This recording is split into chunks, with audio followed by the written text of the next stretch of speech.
Stagnating wages, rising living costs, and diminishing opportunities are now the order of the day in the UK. And who would want to live in such an environment? Despite being only the 80th largest country, the UK has the 6th largest economy. But that is now in the past. Despite having an impressive history of strong economic performance, the UK is now facing a serious problem to the point that no one wants to live there anymore. Wondering why? Here are the reasons. Describing everything happening in the UK as just a brain drain is an understatement. Let's take the health sector for instance. The UK has 3.2 doctors for every 1,000 people, ranking only 25th among the OECD countries and the lowest among European countries. To make the situation worse, a survey by the UK Medical Journal revealed that around 1 in 3 UK medical students plan to leave the NHS within 2 years of graduating, either to practice abroad or to abandon medicine altogether. If this happens, it would spell disaster for the UK's health service. But this is just the tip of the iceberg of the UK crisis. Before you think this is exaggerated, have you observed the influx of Brits living in Russia and Poland? If they are migrating to those countries, it shows the situation in the UK is really bad. Now, don't just think that only the young professionals are living. Even the millionaires are fleeing the UK, terrified by the massive brain drain. Are the wealthiest people in Britain fleeing our country because of high taxes? Well, an analysis by the Adam Smith Institute claims that Britain is set to experience the worst exodus of millionaires. So many skilled workers are leaving the UK, and experts believe there will be a serious shortage by 2030. This raises a big question. Why doesn't anyone want to live in the UK anymore? The UK's economy has changed a lot over the years. Before the 1970s, it was built on factories and manufacturing, but then it shifted towards services like banking, shops, and hospitality. Today, 80% of the UK's economy is based on services, which has helped in some ways, but also caused problems. One big issue is productivity, which means how efficiently things are done. Strong productivity helps businesses grow, raises wages, and improves living standards.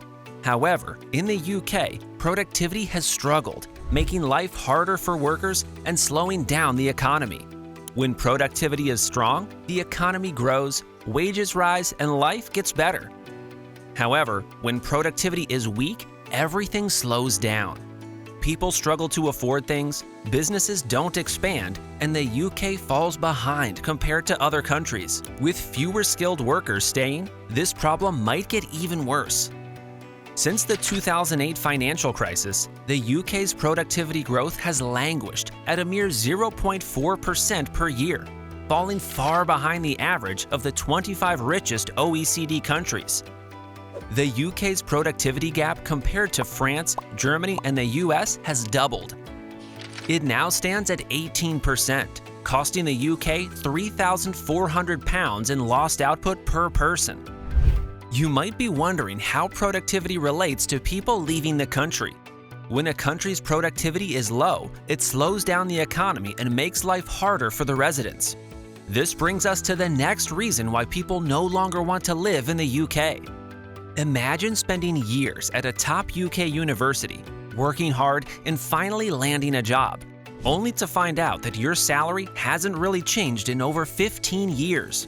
Many graduates back then started with £30,000 per year, or even less, which might have been decent in 2008, but today, it barely covers basic expenses. Since 2008, the cost of living in the UK has risen by at least 20%. Rent, food, transport, everything is more expensive, but salaries haven't kept up. In cities like London, renting a place alone is nearly impossible unless you're earning a much higher salary. Most young professionals are forced to live with roommates well into their late 20s or 30s, leaving us with the big question, who's going to keep sharing an apartment into their 40s? With wages staying low and expenses rising, many people are looking for better opportunities elsewhere. Canada and Australia pay better and offer a better life, so people are moving there. The UK has great culture and history, but living there has become too expensive. This is one common reason why many are leaving. Let's not even talk about childcare. We all know that most married couples want to have kids. At first, you will feel great and joyful having those little lads call you Papa and Dada. However, as these kids grow, the cost of providing their needs increases beyond imagination. Being called Papa and Dada or the fleeting joy you feel won't pay the bills. At this point, parents often start reducing other expenses just to get by. Typically, only families with the fewest children can cover their basic needs. So, what happens to families with 4 or 5 or more children, especially in the UK, where living costs keep rising? Many are now thinking about not having kids or even leaving the country. According to reports, the UK has one of the most expensive childcare systems in the world, with some parents spending over 20% of their salaries on childcare costs. Is it that bad? Yes, it is. A report by the Children's Commissioner for England shows that nearly 1 in 4 families in the UK have just one parent raising the children, and almost half of young people under 21 haven't lived with both parents as they grew up. Raising kids can be expensive, and single parents often struggle to cover all the costs alone. This can lead to stress and family problems. The Department for Work and Pensions also tracks separated families and child maintenance arrangements. Many single parents rely on child maintenance payments, but the system has faced criticism for being unreliable and inconsistent. With this, many are starting to wonder if having children is even worth it anymore. With rising costs and little financial support, families struggle to afford nursery fees, babysitters, and everyday needs. For some, moving to a country with lower childcare costs and better benefits feels like the only solution. Another big factor driving people away from the UK is return migration. You must be wondering how this counts. Well, it does. Many people who once moved to the UK for work or better opportunities are now leaving or planning to leave. Many came hoping for better paychecks and a more comfortable life, but over time, things cost more and salaries aren't growing. This has made staying less encouraging. Now, whether they're Poles, Bulgarians, Romanians, or even British citizens, more and more are choosing to move elsewhere for a better future. After the 2008 economic crisis, many migrants in European countries, especially from Eastern Europe, lost their jobs and struggled financially. As a result, many decided to go back home, where life was more stable and affordable. Countries like Ireland, Spain, and the UK saw many people leaving instead of staying. Some migrants found new jobs and stayed, but moving back was the best option for many. Take, for example, a Romanian worker who moved to the UK in 2015 for a better paying job. Back then, his salary covered rent and bills, allowing him to save. Fast forward to today, rent has doubled, groceries cost more, and his paycheck no longer has as many digits as it used to. He finally decided to return home, where his salary buys him a more comfortable life. Countries like Poland, Denmark, the USA, Japan, and Austria keep offering better options. A British teacher who left for Japan now earns more, lives in a modern apartment she can actually afford, and enjoys a better work-life balance. Similarly, a Polish nurse who returned to Poland found that hospitals invested more in staff, making her job less stressful. All these people wouldn't find reasons to remain in the UK, knowing there are better options. Leaving the UK isn't just about money. It's about finding a better life. Many who have moved away say it was the best decision they ever made because they feel happier, safer, and more financially secure. Life in the UK is getting tougher for many people, and some are asking themselves a big question: stay and struggle or move somewhere with better opportunities? Some might argue that despite the challenges, many people from developing countries still seize every chance to move to the UK. Even though the UK continues to welcome more migrants into the country than it sees leave, research indicates that those leaving tend to be more skilled than those arriving, contributing to a concerning brain drain trend. Young, skilled professionals are leaving the UK to build their careers abroad. The UK still has great things to offer, but for many, the daily challenges they face make migrating a better decision. What would you do in that situation? Let's look at another clear reason why the UK might have few or no citizens in the near future. The last thing they want to think about is joining the workforce. But it is recruitment season, and the outlook, according to the Reed Jobs report, is cloudy. Many workers in the UK feel underpaid, undervalued, and stuck in stressful jobs with little chance of moving up.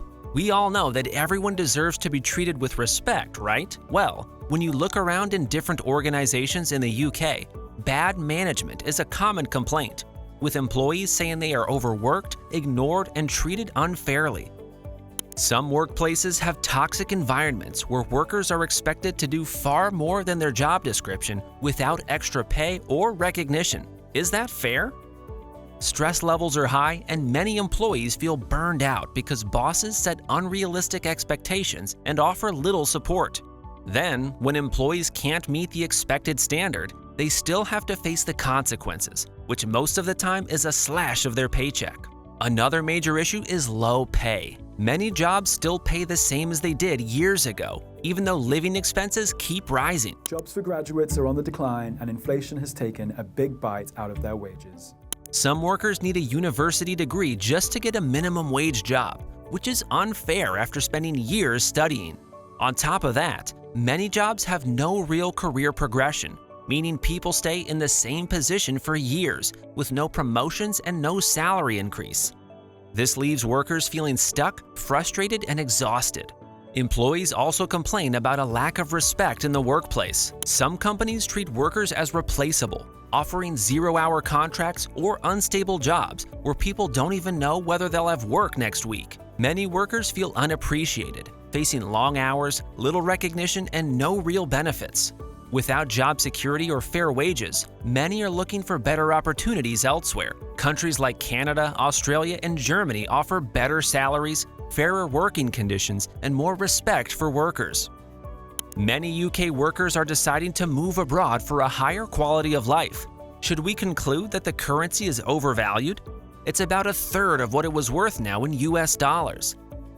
Nevertheless, remember that the grass is not greener on the other side.